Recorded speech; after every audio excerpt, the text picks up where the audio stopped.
Arsene, it was a tough afternoon at Norwich on Sunday, but considering the circumstances and all that went on, it might turn out to be a good point in the end.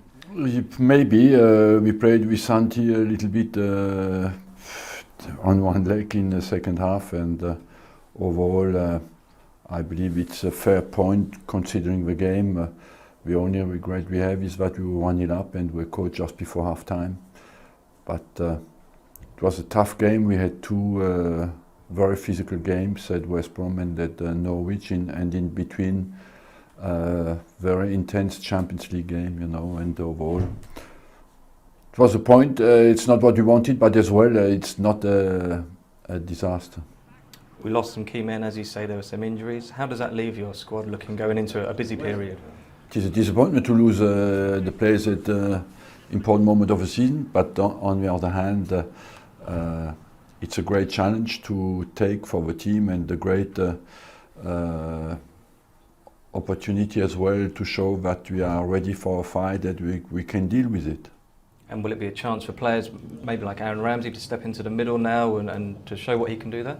It is an opportunity. I have not made up my mind completely to what kind of shape we will play and who will play, but of course Aaron Ramsey is one of the potential candidates. We've seen him play on the right a lot this season.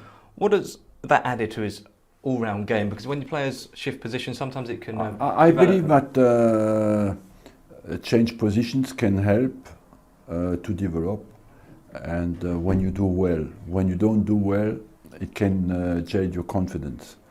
In his situation, I think he has done extremely well, both on individual front, because he has developed a short technique, and I believe he has even developed his runs, the quality of his runs, his positional play, and on the other hand, on the team front, he has helped us as well, because he balanced very well on a very offensive side, you know, by being one more midfielder, and that has helped us a lot. And we saw Callum Chambers playing a midfield role for the under-21s, and Steve Gatting was very impressed. Do you think he's a possibility there as well? Yes, that's why I always believe he has a chance to play there, and I try to give him games now in the under-21. When he was a kid, he had a few games there, and I believe he has the engine, he has the power, and he has the technical quality to play there. And Arsenal are just 2 points off the top of the table. We've got players coming back as well, let's not forget.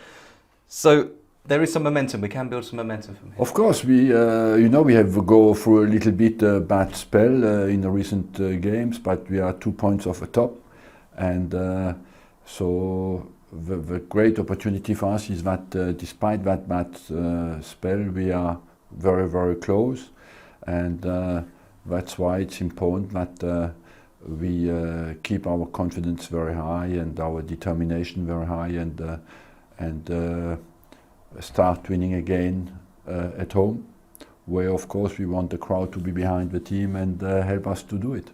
And it's Sunderland at home this weekend. What changes have you noticed in them since Sam Allardyce has taken over?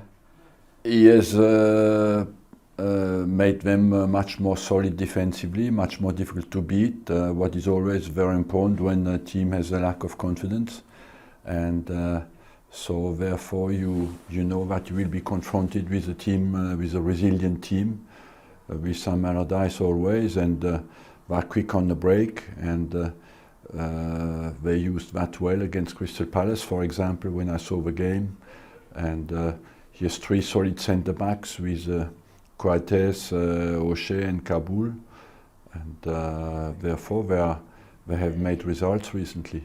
And Jan M'Vila does some important defensive work. He's someone that was linked with Arsenal for a long time. Do you think Jan M'Vila was a very young, promising midfielder. We were interested in him, and after he has decided on the year we wanted to bring him in, they have not wanted to sell him, and he had a few off-the-field problems, but it looks like now he's stabilized, and he's of course a very good player. He was a regular player in the national team in France.